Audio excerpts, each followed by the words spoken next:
Students, we were doing the chapter Mahatma Gandhi and the nationalist movement. Okay, after the arrival of Gandhiji in India after returning from the second round table conference, okay, Gandhiji felt that the government was tracing or they were keeping eye on the Gandhi-Irwin Pact in every respect.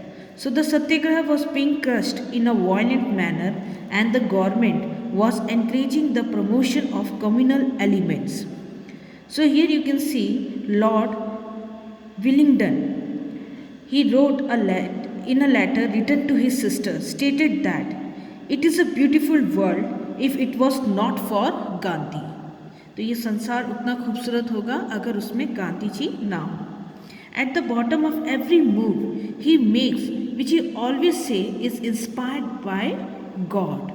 Okay, so one discovered that it is a political maneuver or political conspiracy of Gandhiji. I see the American press is saying what a wonderful man he is, but the fact here is that we live in the midst of or in the middle of a very unpractical, mystical and superstitious people who looked upon Gandhiji as something holy. So, the Government of India Act 1935 after that was passed on the basis of the report of Simon Commission and some important decisions of the future constitution of India taken in the third round table conference. So it provided for the information of an all India federation consisting of the British India provinces and the princely state. The act promised some form of representative governments. So election for this representative governments for the provisional assemblies were held in February 1937 under the provision of the Act of 1935. So the Congress won in the election and you can see Congress ministries were formed in 7 provinces. The Northwest provinces, Northwest Frontier provinces, Madras, Bombay, Central Province, Odisha, Bihar, Uttar Pradesh. In Sindh and Assam, ministries were formed with the support of the Congress. Non-Congress ministries were formed only in Punjab and in Bengal. So, you can see then the Congress ministry, they remained in power, okay, for about 2.5 years. The Second World War, it broke out in 1939, okay. The Second World War, you can see England declared war against Germany on September 3, 1939 and the same day Viceroy Lord Linlithgow dragged India into war without consulting the leaders of the Indian political parties. So the Indian National Congress, they strongly opposed, okay, to the, you can see, the Congress made it clear to the British government that India was always willing to help England to the best of her might. But here, what were the, they've asked for to make a clear declaration of the free India, okay, or they grant India independence. So, but the offer was also refused. Now the Congress, they resign. So with the resignation of the Congress ministries, the Muslim League, they became very happy. It celebrated as a Liberation Day on December 22nd, 1939 all over the country. So the League propagated the two-nation theory. Okay, in its Lahore session of March 1940, you can see the League passed the Pakistan resolutions wherein the demand for an independent and sovereign Pakistan was raised. Even you can see that an all-party government was in power at the time in Britain. So the Labour members of this government, they were having sympathy to Indian aspiration.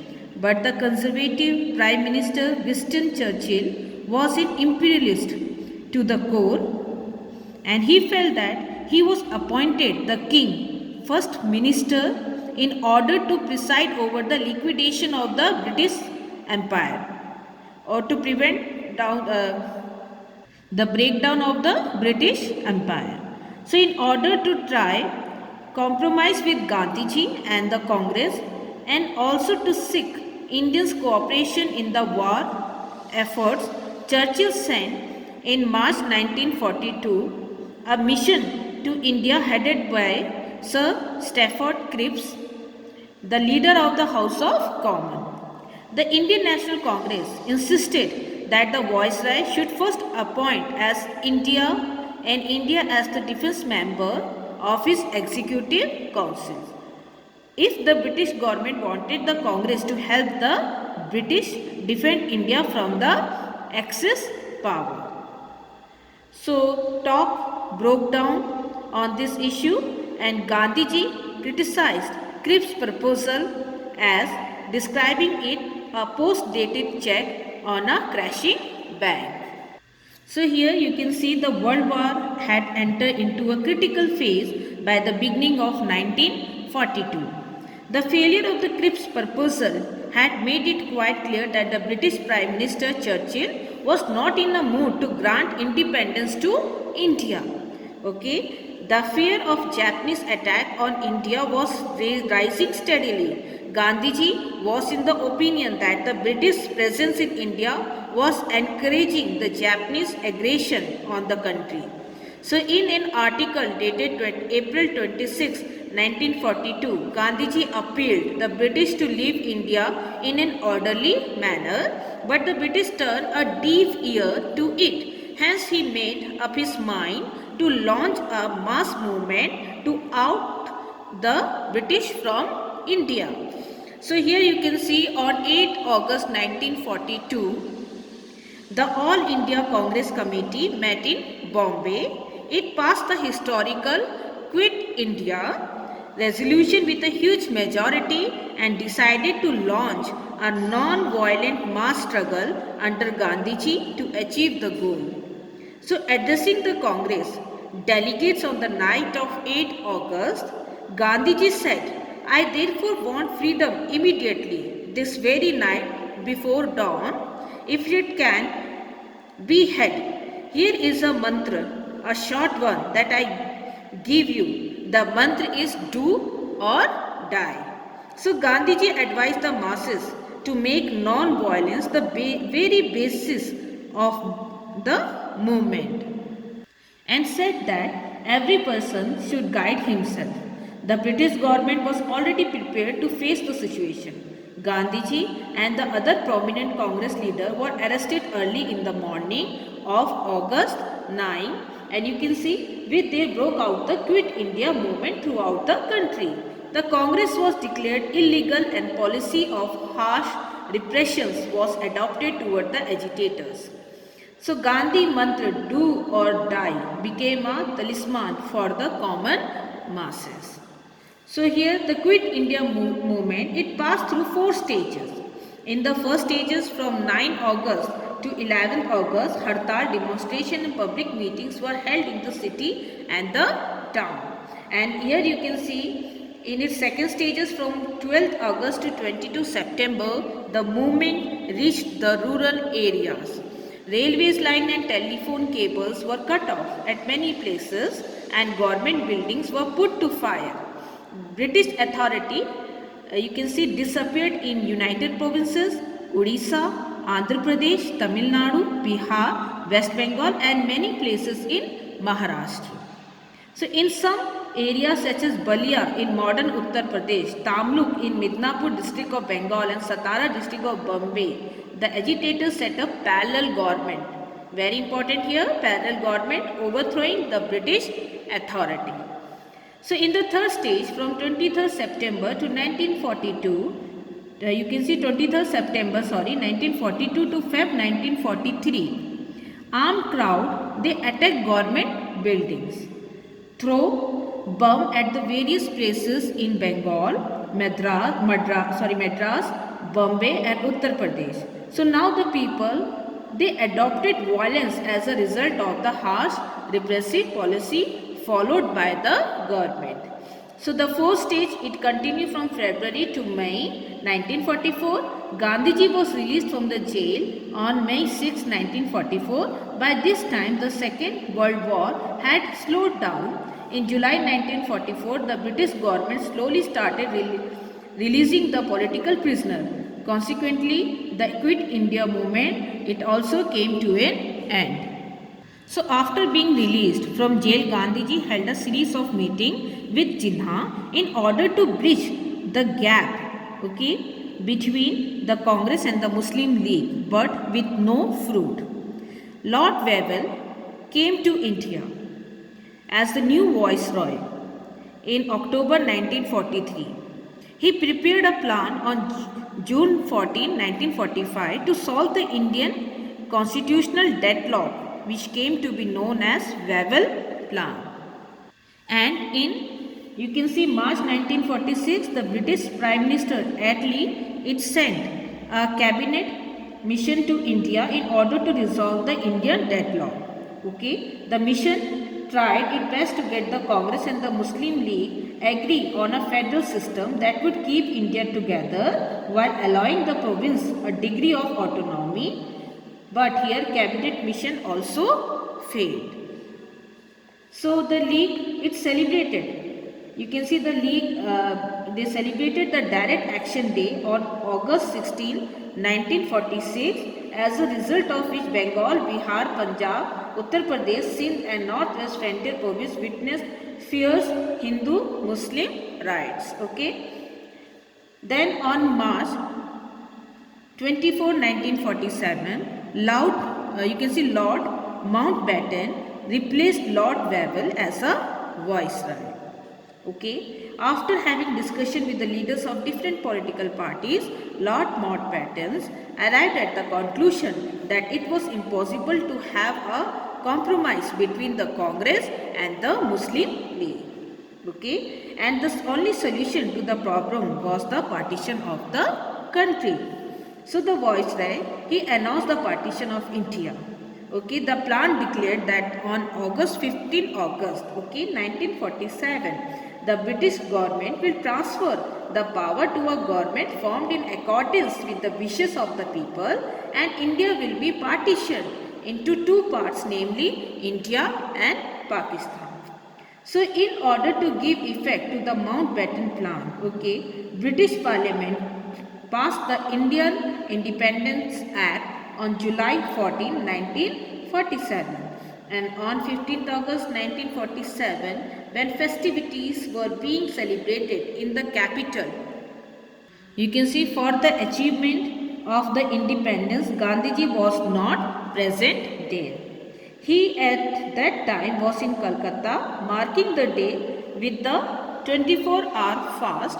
Even there, he neither did not attend any function nor did not hoist a flag.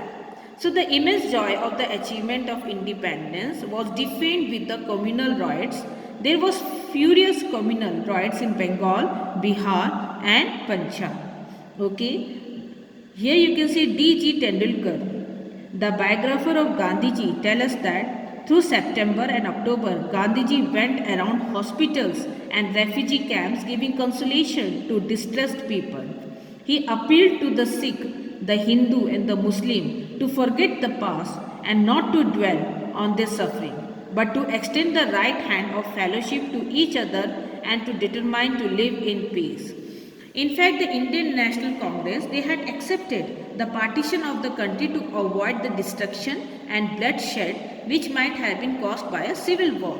So the prominent members of the Congress, they affirmed that whatever be the situation in Pakistan, India would be always secular state where all the citizens enjoys full rights and are equally entitled to the protection of the state, irrespective of the religion to which they belong. So here you can see Congress assured that it will protect to the best of its ability the citizens' right of the minorities of India against aggressions. So according to several scholars, you can see the month after independence were the finest hour in the life of Gandhiji. After his campaign to bring peace in Bengal, Gandhiji then came to Delhi. From Delhi, he wanted to go to the riot-torn districts of Punjab, but his meeting even in Delhi were getting disrupted because of the opposition of the refugees. Here you can see many Indians objected as why Gandhiji was neglecting the Hindus and the Sikh still living in Pakistan and why he was not speaking for the suffering in his meeting. In fact, as we come to know from D.G. Tendulkar, Gandhiji was equally concerned with the suffering of the minority community in Pakistan. He would have liked to be able to go to their, you can see, or help them in the time of their hardship. But with what face could he now go there? And when he could not guarantee full redress to the Muslims in Delhi. So Gandhiji, he was attacked on 20 January 1948, but he remained unmoved and went on working as earlier. On 26 January, he spoke at a prayer meeting as how this day was celebrated as Independence Day. Okay, in the previous year, Gandhiji believed that the worst is over and Indian would henceforth work collectively for the equality of all classes and creed, never the domination and superiority of the majority of the major community over a minor. However insignificant it may be in number or in influence. So annoyed with Gandhiji policy, Nathuram Godse, a Brahmin youth, assassinated him on the evening of 30 January 1948 at Birla Mandir in Delhi. This young man, who was a resident of Pune, was an editor of an extremist newspaper, Hindu newspaper. He was a stark critic of Gandhiji and his policy and condemned him, calling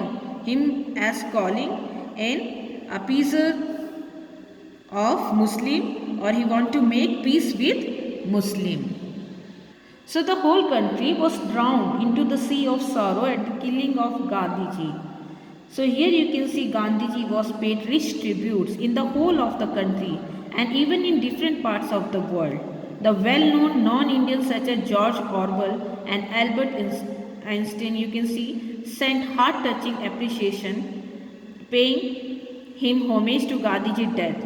Time and you can see American magazine compared Gandhiji's sacrifices with that of Abraham Lincoln.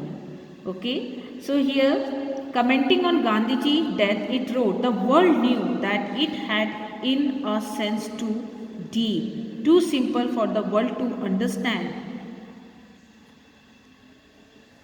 Connived, okay, at his death it had been connived at Lincoln." तो हम देखते हैं दुनिया ने गांधी जी की मृत्यु पर मौन धारण कर लिया। ऐसा ही मौन उन्होंने किसकी मृत्यु पर धारण किया था? लिंकन की मृत्यु पर। तो यह समझना बहुत एक मायने में बहुत गहरा और साधारण सा काम है इसे समझना। So here come knowing Gandhi और understanding Gandhi ji. So the writing and the speeches okay of Gandhi ji it help us significantly in understanding Gandhiji and his ideology. So, however, before arriving at a conclusion on the basis of this writing, we should keep it in our mind as to what had been written for public and what for other purposes. You can see speeches, it tells us about the political ideology of a person. But when we talk about the private letters, okay, provide us a glimpse into his private thought. The writer can express his anger, pain, dismay, anxiety, hopes and fears in the letters, but he cannot do so in the public speeches. The private and the public do not remain always intact. Often they come to break. So the letter here written to individual are personals. Okay, when we write a letter to individual, it is personal, but in some way they are also meant for the public. So we should keep it in mind that often people cannot express their view freely even in the personal letters because they have the fear of getting a letter into print. So here you can see Gandhi, if we talk about the letters of Gandhiji were regularly published by him in his journal Harijan. A number of persons wrote letters to Jawaharlal Nehru during the period of the national movement. So Nehruji edited a collection of such letters and published under title A Bunch of Old paper. So here comes framing a picture or creating an image. So autobiographies, it can, afford us with the significant information about the past. However, by studying these autobiographies and drawing any conclusion from these, we should always keep it in our mind that the writing of the autobiographies is often based on memories. So writing of autobiography is just like creating one own image. The author should remain honest while writing an autobiography. So here comes through police eye, or you can from the police viewpoint. So police department, it also gives us information about the Indian national movement. It also gives information about the Indian national movement. And we should keep it in mind that the colonial rulers always kept a strict eyes on those elements which they thought to be against them. So we find a detailed account of such elements and their activities in state reports. So the Home Department has started preparing fortnightly report during the early era of the 20th century. These reports were prepared on the basis of information that is collected by the police from the local area. By studying the fortnightly reports during the period of Salt Satyagraha, it became amply clear that the Home Department would never accept that Mahatma Gandhi activities were receiving a wide public support.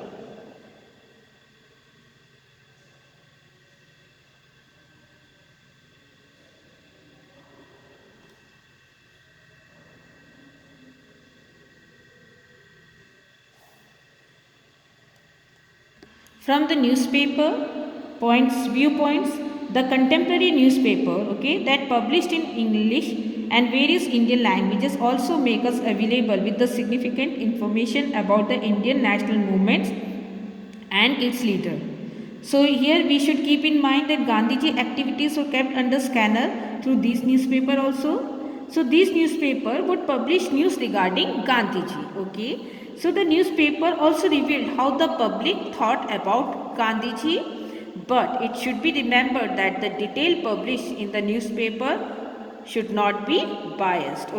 Those publishing the newspaper, they had having their own political ideologies and their own viewpoints regarding the world. So the detail given in the newspaper published from London could never be the same as those published by the Indian nationalist newspaper. So we must keep in mind before arriving at a conclusion on the basis of the study of this report that every details that given in the newspaper cannot be accepted as factual statement of the event that had been happening.